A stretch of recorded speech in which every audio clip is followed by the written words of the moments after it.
were looking for a place where we could take our cars and jump from one building to the next. When we saw Abu Dhabi, the beautiful water, the beautiful dunes, and these incredible skyscrapers, we were like, okay, that's the place. That skyline in particular became the backdrop for one of our even crazier action set piece, the Lycan driving between 3 buildings.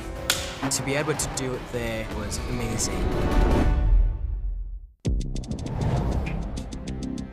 The whole idea behind this Lycan theft was that it had this one chip in it that they needed. And the car is being stored in the top of this enormous building. We were able to shoot that on stage and bring in 150 party members all dressed to the max in evening gowns and tuxedos. You have no idea what level this party is about to go to. Now let's figure out how to make this really interesting to the audience, because a car inside of a party, usually it just goes in and goes out the other side. No one's ever seen this before. Time to unleash the beast. So we came up with, hey, he's gonna make a lap around this whole entire party sequence. And you're going, well, where are they gonna go? What the hell are they gonna do? Are they gonna drive in an elevator and go down the elevator? You've got a lot of people in evening gowns and tuxedos, and they can't move really fast. And they're on a marble floor. They drop their drinks, now there's liquid on the floor. Ready, and action!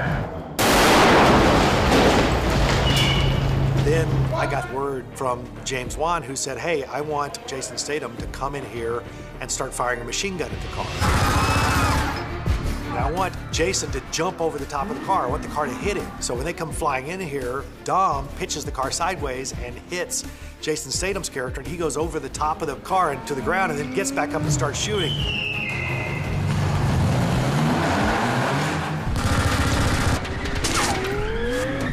Jason goes over the top, we hit the piano, we hit the bar, we hit everything we could hit in there. And at the same time, he's being shot at by a machine gun and shot at by these grenade launchers, and so columns are blowing up around the car.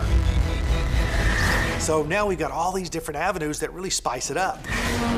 Dom, cars don't fly! He turns, and he just makes a beeline for the big glass window. Oh, shit! And goes blowing out this window, jumps through the air across to the next tower. To go out the windows was on a set piece that was out in a parking lot. 9 cameras going, we have 6 of them out here. We got 3 cameras inside. We had 40 feet of trussing deck, and then the windows were built on that, and Dan put the car on one of his air mortars, and we would shoot it out of that window and into boxes.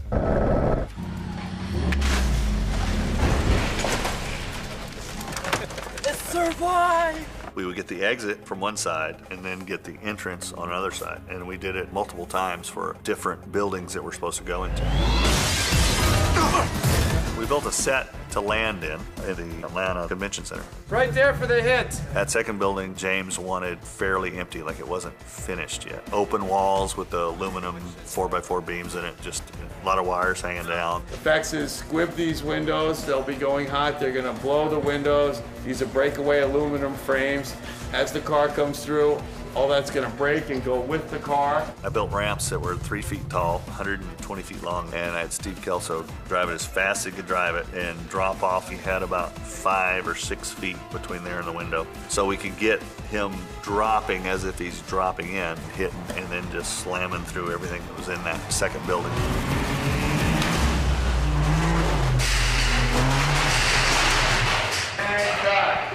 Nice, all right. When we were able to use those towers, and we knew we could go farther, so we went from one building to the next to the next.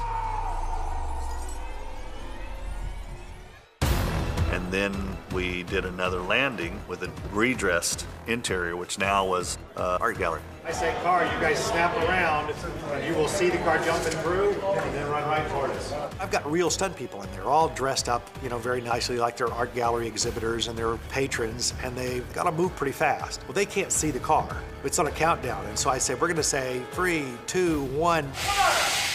Everybody has to be moving. You can't be thinking to move. You got to be moving because the car's coming in really fast. So that was the tough part. 3, 2, 1, car!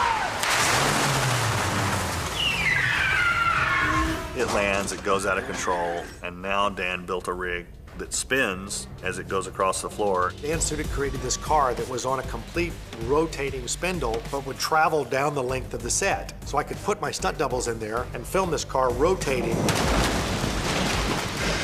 as they're trying to bust the whole dash loose to get this circuit board out that contains the device that they want, and then they've got to dive out. Got it! Get out! This Lycan, very, very low to the ground, hard to get in and out of, so doing an action sequence and sitting way down inside the car and having to dive out of it is a whole different ballgame. We've got to get 2 stunt doubles out of a spinning car, and we want the car to jump out of the window all in one shot. So we tested it, we took the doors off and said, let's see if you guys can jump out of a spinning car, and we found out that if you don't jump out as it's starting to spin, the back tail end hits you. You're rotating in there, you don't really know where you are. So the stunt guys had to look for some kind of pinpoint area out on the set, and they said, when I see this come around, I know I have to go out. We said, okay, and action. Spun the car, and they all dove out in the perfect thing. We went through the window, the car jumps out the other side. Then I got a message from James, and he said, oh, by the way, I want Vin's character to hang up on the edge. So I had to put that character on a cable and rotate the car in so that he could jump out of the car and not penetrate through the glass. Then they dropped the car 60 feet just to the ground for the impact of it going out the next window with our heroes out of it.